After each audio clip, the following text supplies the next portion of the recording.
Welcome back to the Get Unstuck and On Target podcast. I'm Mike O'Neill with Bench Builders, and we're speaking with thought leaders to uncover tips to help you break down the barriers that may be keeping you or your business stuck. Joining me today is Pam Olson. Pam is the president of Pro Logo Depot. Her company is a one-stop shop for promotional products and business gifts. Pam founded her company over 30 years ago. Pro Logo Depot is a certified woman-owned business, and I've invited Pam to share a bit about her leadership journey as a successful business owner over the last 3 decades. Welcome, Pam. Thank you. Pam, I'm looking forward to us spending our time together for a variety of reasons.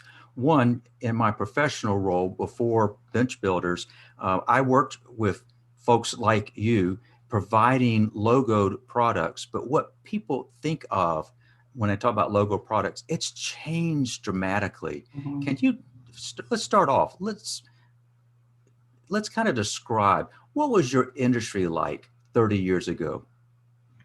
Well, Mike, it was really more of a gift oriented type industry. I went to college in marketing and we studied all types of media and promotions and marketing efforts that were available. Not once did they cross the path of the promotional marketing industry, the promotional products marketing. So when I got out of college and I was working as a marketing manager in an insurance agency, I went to a trade show and I saw this booth next to me and I was like, what is that? What are all those little things? It was just amazing to me. And of course, it got my interest piqued and I went over there and had to ask and inquire about it. It just seemed like they had all these different things, little calendars and little items that people would use on their desk and pens, and all of it was imprinted with a logo. I thought that was amazing. It's the best use that anybody could have for their marketing budget. Their money goes right into the hands of their target audience. My bells and whistles were going off. And I thought it was amazing. So I immediately wanted to get involved with it. It was mostly a woman's business. Hmm. It was along the lines of gift baskets and tchotchkes. In fact, we affectionately called them tchotchkes. And, really, we weren't taking that seriously. As the industry grew and more people, got to know about, became involved with purchasing these items, more trade shows were happening about that time. People were getting out more and seeing, having events that they were going to need this. Then that went into the training. The companies that were doing training for their employees started utilizing these items and they become a little more serious oriented, like padfolios and things that corporate would use. And then, of course, that led to higher end corporate items. And then you get into the national companies that they just couldn't live without them. On their onboarding processes, they had to put something in the hands of those new employees that they would use and feel appreciated. And it just blossomed from there. So yeah, when I first started, it was just, nobody really took us that seriously. Like I said, we were all women and, you know, we were selling gifts. So we were in comparison with the Avon. I used to call myself the Avon woman of advertising because we would have those little catalogs and people would thumb through the catalogs and go, oh, that's interesting. Oh, that's interesting. And pick and choose little items to order. So it was really a fun industry for me, but it's been an uphill challenge at times for sure.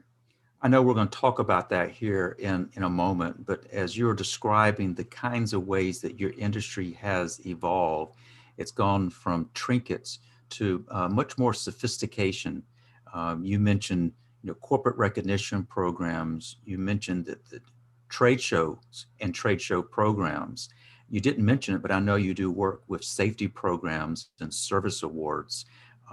Your industry has matured a lot in the last 3 decades. Can we go back to those early days? You not only got the bug, your eyes lit up when you saw the kind of products. What led to you to decide that I want to not only be in this business, but I want to own a business? What was that thought process like then? Well, that was really kind of my father pushing me Mm, to go into my own business. Um, Early on, and I just took the ball and ran with it when I first started with a company, with the company that I was employed by, because I started there in sales, and I got paid weekly. And I would go by my dad's house, and he would cash my check. He always had money in his wallet, so I go save me a trip to the bank, and he would just cash my check. Well, after about a year and a half, he said, "Okay, when I can't cash your checks, you need to start out on your own." mm, He said, "Because you're really growing yourself and getting this underneath you. And I think you've got legs to stand on." Of course, I was under a non compete. mm. So that was going to be a sticky wicket. And I really appreciated and loved the people I worked for. And so I didn't want to burn any bridges or do something that wasn't ethical. So I did literally start a gift basket company, and worked it out with my former employers, excuse me, that I would purchase any kind of trinkets that would go in the baskets for corporate use, that I would purchase those through them. I ended up doing that for a year, but it just wasn't working out. I had too many clients that wanted to buy, and I just went to my previous employer and I said, "I've been honest with you. I've waited a year. Can you just let me go?" It was a 2-year non compete, very long non compete. And they didn't really agree with me. So we did end up having to go to court, which I did win because I'd honored that agreement for a year. So that was one big hurdle to get over. But I was on my feet and running, and I was a one person show. I'm running my own business. Crazy, crazy times. I mean, nobody to blame but myself and nobody to depend on but myself. And I also had a young daughter, and I was a single mom at that point. So it was very challenging and very interesting and very driven. I had to be very driven to accomplish what we've accomplished. Well, Pam, as you know, a typical listener to this podcast are in decision making roles. They're leaders. They may be self employed, they may own their own business, they may be working for a business. So you did the best of your ability to kind of honor the non compete, Mhm. but you started this business. And though you describe it early on as something that was, you know, a lot of women were actually in, how many women did you know in the area who own their own business like yours? Well, there was just one, and I worked for her. And then there were four salespeople underneath her, and two of the girls had already started their own companies previous to me coming in. And then I ended up starting my own company. So she actually trained and provided the industry with three additional women owners of their company. Since that point in time, there is a one person that's still in the industry that owns their own company here in Chattanooga. There's more women, don't get me wrong, but I'm talking out of that group of women that we learned together and sold together and then went out and started our own companies. There's still one other than myself that's still in business. So you in this time period have grown your business, and describe a little bit about the nature of your business, the number of employees you have. We have 13 employees. Um, we have grown exponentially over the last 5 years due to the fact that we have adopted the social media and taken on avenues that allowed us to build platforms such as web stores. We call them storefronts, um, that were becoming in very high demand early on. Like 3 years ago, corporate was really looking at these web stores. Now, can you We now explain have, what's a web store so those that don't know? well, some people call them web stores. We call them storefronts, digital storefronts. And what we do is we actually build out what you would consider a website type build out. And then we put in there the approved apparel and promotional items that that corporation has approved for sale to their employees. And sometimes, and in the case of one client, I don't know if I should mention clients, but in case of one client, they sell to their dealers as well. I got you. So, and this allows them to put a marketing piece on their intranet so that they can actually just access it. All employees and all dealers or whoever they want to have access to this intranet site can go in there and purchase. And it's self-contained. They don't have to manage anything. They don't have to answer any questions. It's like the orders come through that site. They come to us and we fulfill them. We pull, pack, and ship them.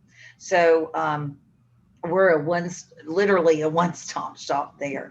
So they don't have to pay a fee to build their storefront. They don't have. It's really a nice. We've got it now where we've been working over the last 5 to 6 years. We've got it just like it's perfect, really. Pam, you shared with me before in our earlier conversation, you're being a little bit modest. It's working very, very well. Are you at liberty to say how many of these storefronts that you manage for clients? We have over 200, and most of those are in Ohio, and we have 3 here locally that are worldwide. So 200 nationwide, including all. We do a lot of healthcare facilities, scrubs, medical PPE, and that's another part of our story that I shared with you earlier, but we may get to. But yeah, 200 and growing. I think that's kind of remarkable, but I would assume this is for employers large enough where they want to have a consistent look in terms of be it uniforms or whatever it is. You make it real easy for them to do that. Yeah. You mentioned about growing and growing fast, particularly in the last 5 or 6 years. We're recording this in early February. This will probably be uploaded in March. So that means that approximately a year has passed since what we refer to as COVID kind of hit.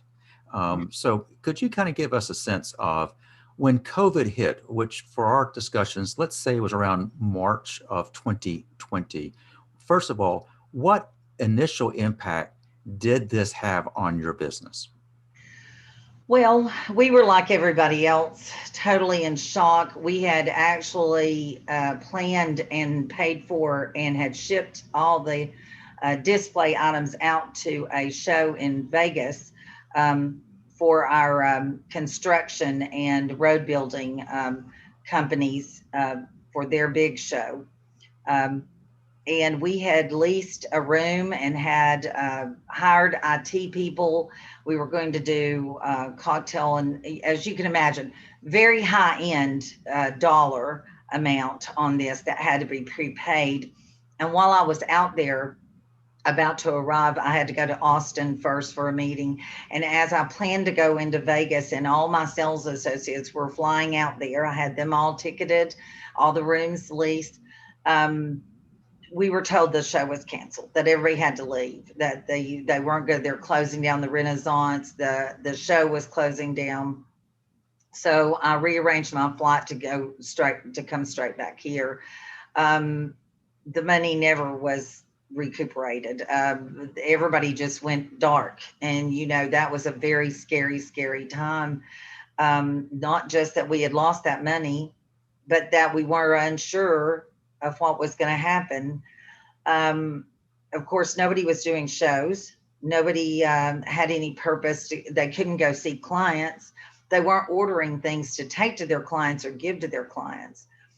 I did reach out with an email to a lot of my, we have contacts a lot of times in these large companies. Their sales associates directly contact us. and we have the rapport with their sales associates. So we reached out to several larger entities, their sales associates, and encouraged them to let us drop ship, that we would write a note in there that just, keep connected, keep some kind of connection with their potential client or their client. Some of them have dealers, and I said, let me send the dealers some hats on your behalf, and let's keep this rolling. So we did encourage that, and they really were at a loss. They didn't know what to do, because everybody was frozen. All of a sudden we couldn't go anywhere or do anything. And that was speaking from my salespeople that work for these larger entities. They were just very confused. And so we tried to provide them an avenue to stay in touch. And in addition to that, in the midst of all that, we do a lot of custom work overseas, because that's where everything's made. And I'm not going to say anything else about that. But we did already have established liaisons over in China they're our sourcing agents, and they would source items for us for custom work. And we've been using them for years and years and years. So we have a good rapport built up with them, and we trust them. So we reached out to our 3 sourcing agents and said, can you get your hands on PPE? Because like I said, we deal with hundreds of healthcare facilities, and these healthcare facilities were not getting any of the protection that they needed. And the protection that was out there, the PPE that was available, was very much overpriced. These people were being price gouged. And it made me so angry. I just couldn't sit there any longer. So really, that's what spurred us on into seeking a way to bring PPE to these facilities.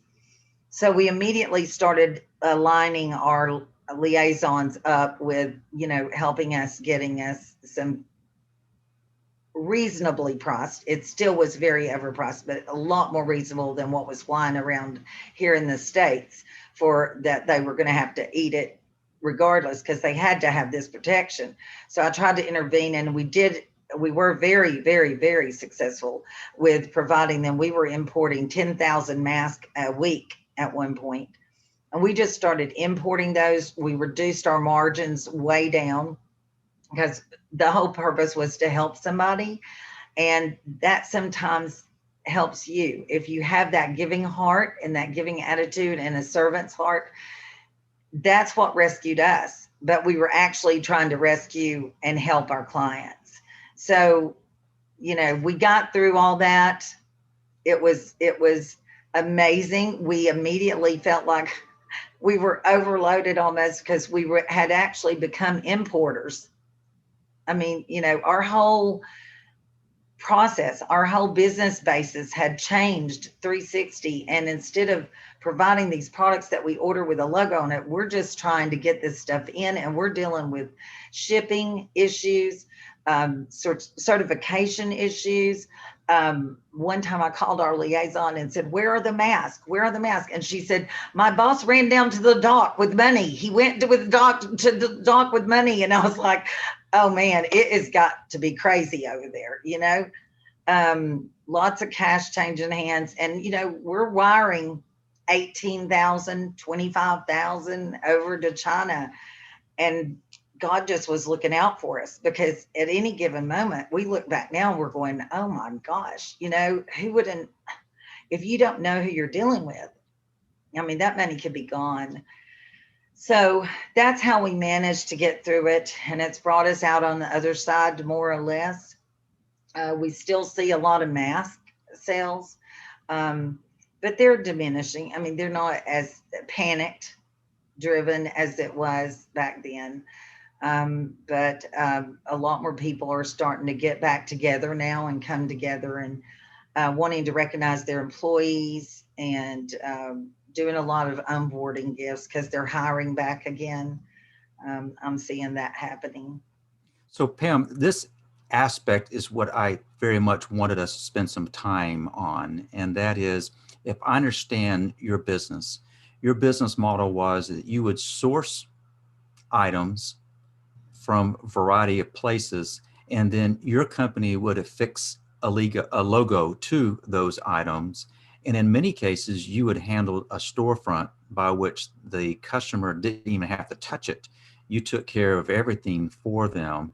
And but that supply chain meant that you were reaching into suppliers all over the country. But then, if I heard you correctly, you were literally on your way to Vegas for a large show. Your whole team was on their way to Vegas, and it came to an abrupt stop. Yes. And what I heard you say, and this is what I really want to make sure our listeners hear, is that you didn't just fold up the tent. You immediately began asking the question, all right, what should our customers be doing right now in this very uncertain time? And you said this is the right time to be reaching out. Your customers should reach out to their customers and let them know they're not forgotten. And Right. you provided them ways to do that. That's very enterprising. It's very entrepreneurial. And to add to that, you begin looking at, because I think you mentioned that you do scrubs, which would Mhm. be logo scrubs. So you may have had some suppliers in the healthcare market, but it sounds as if you literally changed your entire business model to become basically an importer of PPE. Yes. And basically, that's all we were doing for the largest part. So that's pretty remarkable, Pam, is that you literally changed your entire business model to be supplying PPE um, to your clients, and perhaps even picked up new clients. Um, and I'm very encouraged to hear you say it's those same customers that you adapted to accommodate. They're now coming to you and say, all right, Pam, we think we're ready to begin re-entering into the relationship that we kind of had in place. You're Yes. seeing hiring begin to tick up. You're beginning to see a demand for logo. Um, is that your read of your business right now? Um, we are staying busy. I will say that we could be busier, but we're expanding. We're adding two new salespeople. I just put the ad in last week, and I found very good potential salespeople. I'm very thrilled with the excuse me the basis the applications that have come in, the resumes. They're Mm-hmm. very impressive. So that made me very hopeful that we can find some good employees. I've heard so many employees say that because of the unemployment being up and everything, that people are just staying home and they're not wanting to get a job. But I've found that I've found a pool of employees that are very, or potential employees that are very anxious to go to work. So we are doing that. And then we are we're talking to our clients, and they are making plans. People are ordering. They're saying, I'm going to need large quantities. We're not seeing onesie twosies. We're actually having the larger clients are really jumping in and saying, we've got to restock. It's kind of like they've just woken up from a sleep and they're going, okay, the world's back and we need to get back on board with it. So they're like contacting us for those things. That's encouraging to hear. It's been my custom to ask guests the question about situations where they or their organization got stuck. The example that you just shared, in many cases, could have resulted in a company such as yours getting stuck and staying stuck. Right. And I applaud you. I applaud the folks that you have around you for their ability to adapt pretty much on the fly. Um, Now, you may have another unstuck story you would like to share. Do you have any other examples of situations where somebody or client or perhaps even you got stuck? Well, 5 years, well, I guess 6 years ago now, I was working out of, it was a commercial area, but it was zoned commercial, but we were in a house and we had added on to the house and we had production in the house. We do in-house embroidery, which is very unique for a company like ours to do that, in-house screen printing and embroidery and graphic arts. And anyway, so we had all this space for production and everything, and we had several larger clients. And one client came to me and he said, why don't you move? We owned a commercial building. That's the funny thing about it. We owned a commercial building, and here I was working out, and this customer said, why are you here? Why aren't you over there on Airport Road? And I said, I don't know. We're doing good here. I'm making good money. No, no, no, no, no. It's like sometimes you're just afraid that it won't pan out the way you want it to. You're afraid to take that step off the cliff. Um, it's been an amazing journey for anybody that's stuck in that place right now, that's just scared to grow and bite off whatever they have to bite off. It's been scary two, three, several, maybe more times, as we've grown, and we're still growing. And now my husband is like going, you do realize you are possessing, you're occupying about a third of that building of 24,000 square feet. And I said, I know. So we're about to grow again. We're moving corporate offices upstairs, and we're going to build out a larger showroom and add our sales staff. We're going to have a sales row and, reception. And that had started in the planning works, by the way, before we had the pandemic. So I just had to put everything on hold until I knew what was going to happen. We have a beautiful new corporate boardroom that, we have the large screen that we can share and show presentations and do presentations on. So we're very excited, but I really fought it. I struggled and struggled with moving my business over here. And it's like my son said, when we moved in over here, it's like all the space was filled up that we first initially occupied, and it was just huge. We thought we would never fill it up. And my son said it's like that snake in the can effect, where you've compressed everything and you open the can and everything just pops out. And because we immediately occupied all the space that we initially allotted ourselves to take. So, and now we've just knocked out walls and moved and gone and taken over more office space, because as people move out on either side, we just take that space over. We actually have a scrub shop in our facility here, where the potential clients can come in and actually shop, or, their employees can come in and shop for scrubs. It's just been wonderful. And now we do fulfillment. We're actually about 5 companies under one roof. It drives our accountants crazy, because they go, you actually need 5 different accounting systems. Because we do fulfillment, we do production, we do promotional products, we do apparel, we do storefronts, we do, it just goes on and on and on. So for those people who are sitting there going, I know I could do it, but first of all, it's going to take a lot of work, and you have to have the commitment to be there. And there's nothing guaranteed. And banks don't always work with you the way you'd want them to work with you. You bite off a lot initially. It's a big decision. I had never taken any loan out at all until I moved over here. And that was the first time I ever borrowed money for the company. And that was scary to me, but it's all worked out. My dad used to say it takes money to make money. So.